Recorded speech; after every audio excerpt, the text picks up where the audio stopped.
পুলিশের অনুমতি ছাড়াই সেন্ট্রাল এভিনিউ থেকে ধর্মতলা পর্যন্ত মিছিল, জুনিয়র ডাক্তারদের ডাকা মহা মিছিলে অনুমতি দেয়নি পুলিশ। যানজটের কারণ দেখিয়ে আবেদন খারিজ করা হয়। তবে সেন্ট্রাল এভিনিউ থেকে ধর্মতলা পর্যন্ত মিছিলে সামিল হয়েছেন জুনিয়র ডাক্তাররা। পুলিশের অনুমতি ছাড়াই তারা এই মিছিল করছেন। জুনিয়র ডাক্তারদের ডাকা যে মহা মিছিল, সেই মিছিলের অনুমতি দেওয়া হয়নি। তবে পুলিশের অনুমতি ছাড়াই সেন্ট্রাল এভিনিউ থেকে ধর্মতলা পর্যন্ত এই মিছিল। কথা বলবো অর্কদীপ্ত মুখোপাধ্যায় এই মুহূর্তে আমাদের সঙ্গে রয়েছেন, আমাদের প্রতিনিধি সরাসরি। অর্কদীপ্ত, পুলিশের তরফ থেকে যে অনুমতি, সেই অনুমতি পাওয়া যায়নি, তবে সেন্ট্রাল এভিনিউ থেকে এই মিছিল ইতিমধ্যে শুরু হয়েছে।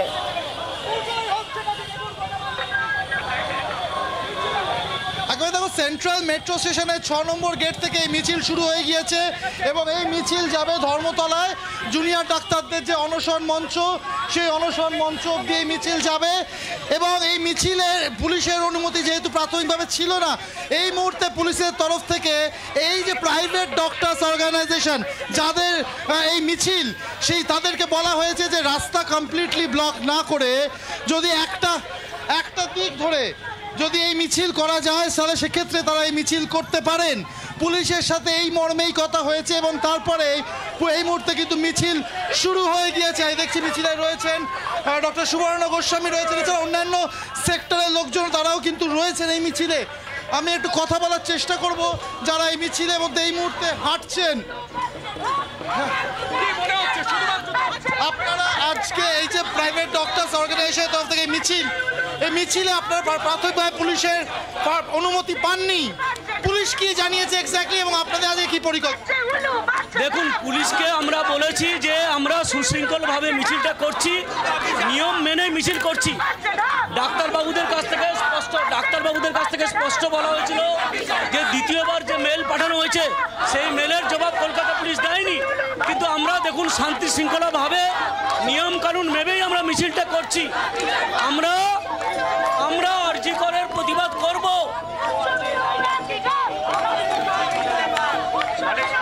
একেবারে আমি একটু কথা বলার চেষ্টা করবো। এখানে চৈতি ঘোষাল, তিনিও এসেছেন ডাক্তারদের মিছিলে। এটা তো ডাক্তারদের মিছিল, আপনি এই মিছিলে সামিল হয়েছেন। ডাক্তারদের মিছিল নিশ্চয়ই তারা ডাক দিয়েছেন, নাগরিকদেরও ডাক দিয়েছেন। আজকে আমরা সারাক্ষণ ডাক্তারদের পাশে আছি, কারণ তারা জাস্টিস চাইছে। তাদের যে ন্যায্য বিচার, ডাক্তাররা যদি তাদের জায়গায় সুরক্ষিত না হয়, তাহলে আমরা নাগরিকরা যখন অসুস্থ হব, কিভাবে আমরা কিভাবে সমাজটা থাকবে, সুস্থ থাকবে কিভাবে? সুতরাং আজকে এই যে অবিচার চলছে,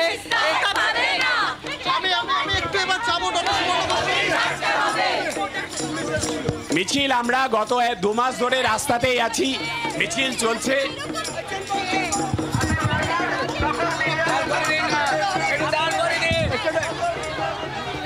গত 2 মাস ধরে আমরা রাস্তাতেই আছি, আমাদের মিছিল চলছে।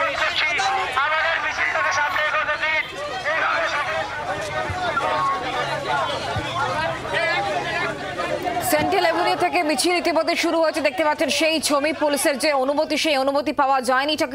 তবে সেন্ট্রাল এভিনিউ ধরে এই মুহূর্তে মিছিল চলছে এবং শেষ হবে যেখানে জুনিয়র চিকিৎসকেরা যে 7 জন যারা আমরণ অনশন চালিয়ে যাচ্ছেন, সেখানে গিয়ে শেষ হবে এই মিছিল। পুলিশের তরফ থেকে বলা হয়েছে যানজট যাতে সৃষ্টি না হয়, রাস্তার এক পাশ দিয়ে মানুষের যাতে কোনো রকম সমস্যা না হয়, এক পাশ দিয়ে তারা কিন্তু এই মিছিল করতে পারে। আর এই মিছিলে যেমন চিকিৎসকেরা রয়েছেন, তেমনই নাগরিক সমাজের যে প্রতিবাদ, সেই প্রতিবাদী মুখদেরও কিন্তু দেখা যাচ্ছে। কারণ ইতিমধ্যে এই মিছিলে যারা যোগ দিয়েছেন তাদের মধ্যে সাধারণ মানুষ যেমন রয়েছেন, চৈতি ঘোষাল, তাকেও দেখা যাচ্ছে। এই মিছিল ইতিমধ্যে শুরু হয়েছে। আজকে পুলিশের তরফ থেকে যে পারমিশন, সেই পারমিশন পাওয়া যায়নি। পুলিশের তরফ থেকে যেটা বলা হয়েছে, পুজোর সময় যানজটের আশঙ্কার কথা বলা হয়েছে পুলিশের তরফ থেকে, এবং সেই আশঙ্কার কথা জানিয়েই এই অনুমতি দেওয়া হয়নি। তবে সেন্ট্রাল এভিনিউ থেকে এই মিছিল ইতিমধ্যে শুরু হয়েছে। এই মিছিল শেষ হবে ধর্মতলায়, যেখানে জুনিয়র চিকিৎসকেরা যারা আমরণ অনশন চালিয়ে যাচ্ছেন, সেখানে কি শেষ হবে এই মিছিল। পুলিশের অনুমতি ছাড়াই সেন্ট্রাল এভিনিউ থেকে ধর্মতলা পর্যন্ত এই মিছিল। এই মিছিলে হাঁটছেন চিকিৎসকেরা, সঙ্গে সাধারণ মানুষজন, তারাও রয়েছেন। আর এর সঙ্গে এই মুহূর্তে সরাসরি নজর রাখতে হচ্ছে আরজি করে জুনিয়র চিকিৎসকরা তারা সাংবাদিকদের মুখোমুখি হয়েছেন। তার জন্য আমরা কিছু দাবি রেখেছি, সেই দাবিকে সামনে রেখে আমাদের WBJDF এর ভাই ও বোনেরা তারা আমরণ অনশনে বসেছেন। আজকে প্রায় 60 ঘন্টা অতিক্রান্ত।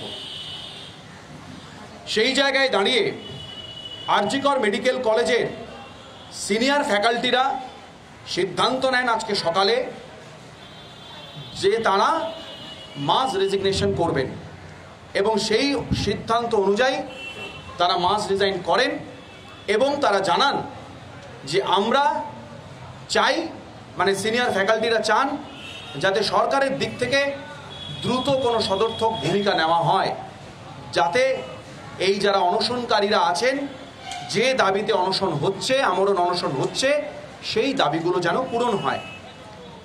এবং আমরা যদি দেখি যে থ্রেট কালচারের কথা আমরা বলেছি, সেই থ্রেট কালচারের বিরুদ্ধে, সেই থ্রেট কালচারের এগেনস্টে আরজি কর মেডিকেল কলেজ দাঁড়িয়েছিল, প্রতিবাদ জানিয়েছিল এবং এনকোয়ারি কমিটি তৈরি করে 59 জনের নাম প্রকাশ করা হয়েছিল এবং তারপর কলেজ কাউন্সিল কমিটিতে তার মধ্যে থেকে 10 জনকে কলেজ থেকে বহিষ্কার করা হয়েছে। এবং সেই কাজে আমাদের principal sir doctor Manas Kumar Bandyopadhyay সর্বতোভাবে সাহায্য করেছেন এবং আমাদের মাথার ওপরে একজন অভিভাবকের মতো থেকেছেন। আমরা দেখেছি আরজি কর মেডিকেল কলেজে 9 আগস্টের পর থেকে যে যে ঘটনাগুলো ঘটে গিয়েছিল এবং 14ই আগস্ট রাত্রেবেলা যে বর্বরতার শিকার হয়েছিল আরজি কর মেডিকেল কলেজ, তারপরেও যে তৎকালীন যিনি প্রিন্সিপাল ছিলেন, বদলি হয়ে এসেছিলেন, তিনি কিন্তু কোনো ভূমিকা নেননি। এবং আমরা জানি বিগত 3.5 বছর ধরে আরজি কর মেডিকেল কলেজে যে রকম অরাজকতার একটা পরিবেশ ছিল, যেখানে সাধারণ ছাত্রছাত্রীরা প্রিন্সিপাল স্যারের সাথে কথা বলা তো দূরের কথা, তার রুমের বাইরে দাঁড়ানোর কোনো সাহস পেত না, কথা বলতে পারত না। সেই জায়গায় দাঁড়িয়ে আমাদের এখনকার যিনি principal sir doctor Manas Kumar Bandyopadhyay each and every aspect, প্রত্যেকটি জিনিস, প্রত্যেকটি স্টুডেন্টের খুঁটিখাটি জিনিসগুলো উনি অ্যাড্রেস করেছেন, তার সাথে সিবিআই এর ইনভেস্টিগেশন সামলেছেন এবং কলেজে কোথায় কি কি প্রয়োজন, কার কি দরকার, প্রত্যেকটি জিনিস করেছেন। আজকে দাঁড়িয়ে যখন আরজি কর মেডিকেল কলেজের সিনিয়র ফ্যাকাল্টিরা মাস রিজাইন করলেন, ঠিক সেই মুহূর্তে আমাদের প্রিন্সিপাল স্যারকে নবান্নতে ডেকে পাঠানো হয়েছে। জানি না আমরা কি কারণে ডেকে পাঠানো হয়েছে, তবে আমরা আশা করব যে 10 দফা দাবি নিয়ে WBJDF এর ভাইয়েরা এবং বোনেরা অনশন করছেন, আমরণ অনশন করছেন, মাথায় রাখবেন এটা কিন্তু কোনো রিলে অনশন বা প্রতীকী অনশন নয়। ওইখানে যে 7 জন বসে আছেন তারা কিন্তু আমরণ অনশন করছেন। সেই আমরণ অনশনের প্রতিবাদ, আমরণ অনশনকে সমর্থন জানিয়ে এবং যাতে সরকারের দিক থেকে কোনো সদর্থক ভূমিকা পাওয়া যায়, সেই জায়গা থেকে যে মাস রিজাইন করেছেন, সেই জায়গায় দাঁড়িয়ে প্রিন্সিপাল স্যারের সাথে, প্রিন্সিপাল স্যারকে যিনি ডেকেছেন, যারা ডেকেছেন, যারা উচ্চতর মানে প্রশাসনিক আধিকারিকরা, আমরা আশা করব যেন কোনো সদর্থক ভূমিকা সরকারের দিক থেকে আমরা পাই। যে দাবিগুলো আমরা করেছি সেই দাবিগুলো যেন মেনে নেওয়া হয়, যে ন্যায্য দাবিগুলো আমরা করেছি। যদি আমরা দেখি যে সেখান থেকে কোনো বিরূপ প্রতিক্রিয়া পাই, তাহলে কিন্তু আমাদের আন্দোলন আরও তীব্র থেকে তীব্রতর হবে। ধন্যবাদ। আমরা জানি না, আমরা কোনো আশঙ্কা করছি না, আমরা শুধু এটাই চাইব যে সরকার যেন কোনো সদর্থক ভূমিকা নেন। যে দাবিগুলো নিয়ে আমরা অনশন করছি, আমরণ অনশন করছি, সেই দাবিগুলো যেন পূরণ করার চেষ্টা করা হয়। বলছি, ময়নাতদন্তের গড়মিলের অভিযোগ তুলে একটা বিভ্রান্ত ছড়িয়েছিল, সেখানে কিন্তু সিবিআই চার্জশিটে স্পষ্ট জানিয়েছে যে ময়নাতদন্তের কোনো কারচুপি হয়নি। সেটা তো সূত্রের খবর। সিবিআই কি প্রেস কনফারেন্স করে কোথাও জানিয়েছে? সেটা তো আমি জানি না এখনো। সূত্রের খবর অনেক সূত্রই আসছে, তো সেইগুলো যেরকম সুপ্রিম কোর্টে বিচারাধীন ওনারা যেভাবে দেখবেন নিশ্চয়ই দেখবেন। আমরা তো চেয়েছি একটা ট্রান্সপারেন্ট ইনভেস্টিগেশন হোক, দ্যাটস ইট। চিকিৎসকদের সংগঠন এবং নার্সদের সংগঠন তারা সিপিও অভিযানে ডাক দিচ্ছে, আপনারা কি থাকবেন সেই অভিযানে? আমরা এখন আলোচনা করি WBJDF এর তরফ থেকে, আমরা আলোচনা করব, তারপরে সিদ্ধান্ত নেব। আপাতত রিলে অনশন বলে কিছু হয় না, রিলে অনশনকে আমরা সমর্থন করিও না, এটা একটি প্রতীকী অনশন। এই রিলে অনশন বলে যারা সত্যিকারের অনশন করছেন, আমরণ অনশন, তাদেরকে অসম্মান করা হয় বলে আমার মনে হয়। তাই আমরা প্রতীকী অনশনের একটা কথা বলেছি, এবং যে জায়গাটায় দাঁড়িয়ে আমরা আমরণ অনশন করছি, আমরা যে 10 দফা দাবি, যে দাবিকে সামনে রেখে অনশন করছি, আমরা চাইব সরকারের পক্ষ থেকে যত দ্রুত সম্ভব এই দাবিগুলো মেনে নেওয়া হয়।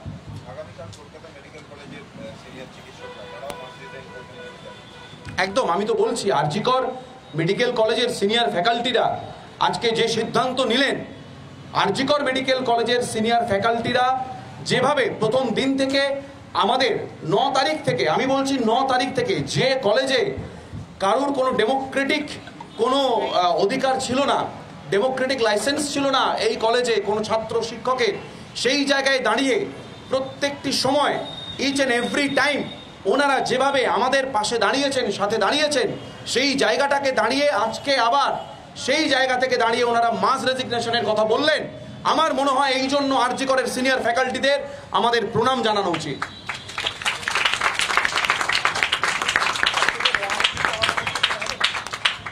মহামিছিল তো শুরু হয়ে গেছে বোধহয়, আমি জানি না, আমরা তো এখানে আছি, জানি না, এখন বোধহয় শুরু হয়ে গেছে এতক্ষণে।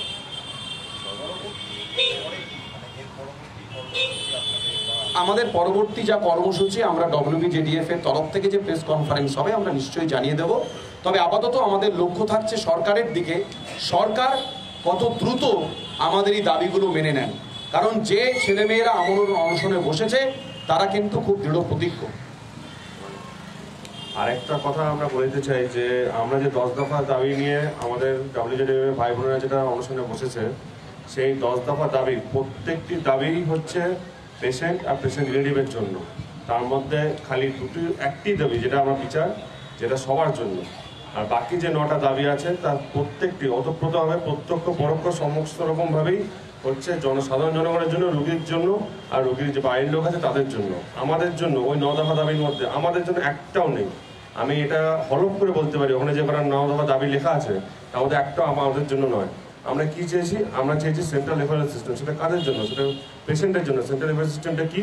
এই যে যারা আরজিকর, পিজি বা NRS এ যারা আসছে, তারা আসছে, তারা কেন আসছে? তাদেরকে ভেরিফাই থেকে রেফার করা হচ্ছে, কিন্তু রেফার করার সময় এটা কখনোই বলা হয় না যে এখানে কোন হসপিটালে গেলে তুমি বেডটা পাবে, কোন হসপিটালে গেলে তোমার এই অপারেশনটা হবে, কোন হসপিটালে গেলে তোমার এই রোগের চিকিৎসাটা হবে। আমরা সরকারের কাছে এইটা চেয়েছি যে ওখান থেকে, যেখান থেকে রেফার করা হচ্ছে, তারা বলে দিক যে কোন হসপিটালে বেডটা আছে, যাতে রোগীর পরিবারে আর রোগীর জন্য হয়রানি হতে না হয়। কারণ যে ক্রিটিক্যাল পেশেন্টগুলো রেফার করা হয় তাদের 10-15 মিনিটের লেটের জন্য পেশেন্টের জীবনহানি হতে পারে। তো সেই দায়িত্বটা তো সরকারকে নিতেই হবে। সেটা নিতে উনি এত ভয় পাচ্ছেন কেন? সেটা নিতে কে ভয় পাচ্ছে?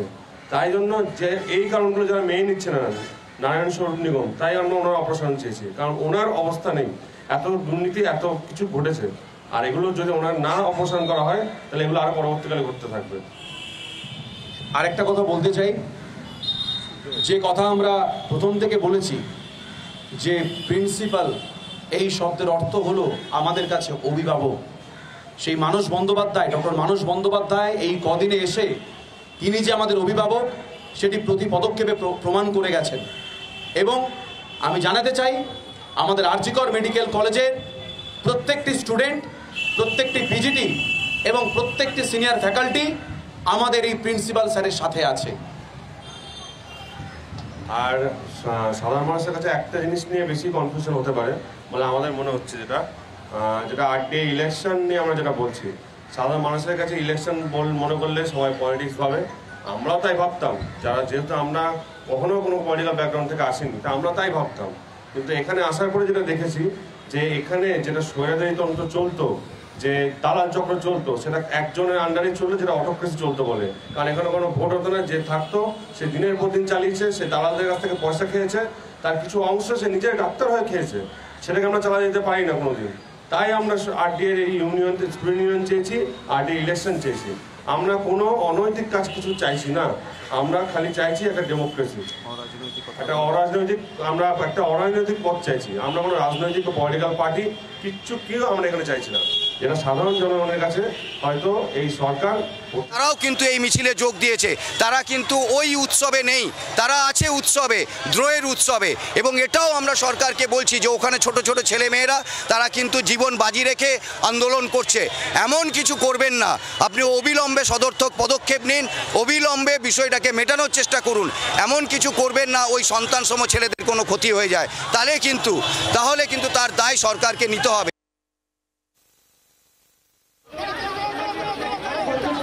যদি সরিয়ে দেয় বা এরকম আপনারা যে আশঙ্কাটা করছেন, যে আমরা বলতে চাই যে যখন আমরা নিয়ে যে কারচুপি করা হয়েছে সেটা সিবিআই বলছে যে কারচুপি করা হয়নি, এমনটা তার চার্জশিটে উল্লেখ করেছে।